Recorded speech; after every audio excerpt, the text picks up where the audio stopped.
And Judd as his guest to the address, and they join us now. Gentlemen, thanks for coming on. The president really stuck it to the Democrats last night. He said, you guys have voted for barriers in the past. You know they work. Cut the nonsense. What did you guys make of it? Well, I was delighted to have Brandon with me, such a great representative of the wonderful men and women who protect our border every day. The president was 100% correct in focusing on the need to secure our border.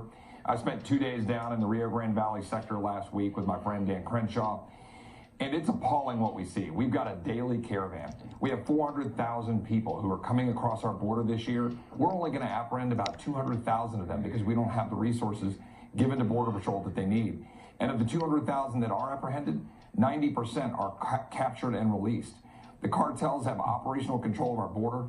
They're using people as human shields to move narcotics. They're using these little girls to get sold into the sex trade. And this is what Democrats are defending in the false name of compassion. The president was 100% right to talk about fences. They work, and that we need to get busy securing our border, and I hope the president continues to hold that line. Brandon, in her rebuttal, Stacey Abrams mentioned the administration putting people in cages, yet we know this to be true of the Obama administration as well, because some of those photos that came out a couple months ago were in fact from the Obama administration. Where is this message getting lost in translation? Well, it's getting lost in translation when we're dealing with politics. If we were honest, we would say that what happened under the Obama administration when we were putting people, the unaccompanied minors, in these detention facilities, it was 100 times worse than what it is today. We've been given a lot more resources today than what we had under the Obama administration. Our agents themselves were bringing in diapers, they were bringing in formula, they were bringing in toys. The administration just wasn't providing what we needed to take care of these children. And so when you look at that, if we're honest with ourselves, we're going to say that right now we're in a better situation than what we were under the Obama administration, unless, of course, we're going to play politics, and that's what's happening.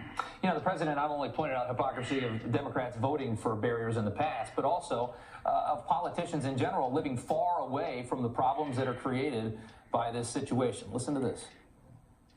No issue better illustrates the divide between America's working class and America's political class than illegal immigration.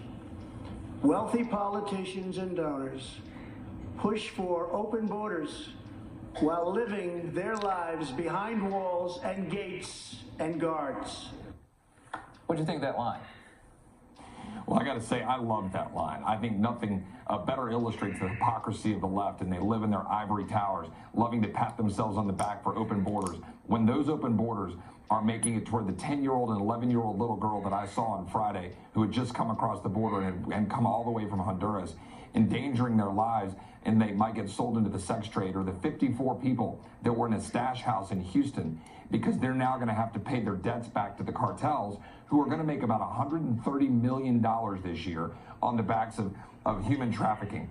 It's unconscionable, and these Democrats like to pat themselves on the back for being compassionate, and it's wrong. The president is the one that's trying to do what's right, both for the United States and for the people and the migrants who seek to come here. Well, I love that he painted a picture for the American public when he says that these wealthy congressmen are living behind these walls and gates themselves. He painted that picture for the American public to see. And again, this was going out to everybody. This wasn't just a small segment of people on one network. This was to everybody. And he was able to make that case to the vast majority. And if you look at the ratings of the State of the Union from last night, across the board, it was received very well, because he was able to make the case to everybody. And fences work. 94% of the traffic in the Rio Grande Valley is coming through the western sector, where we have fewer fences and fewer physical barriers.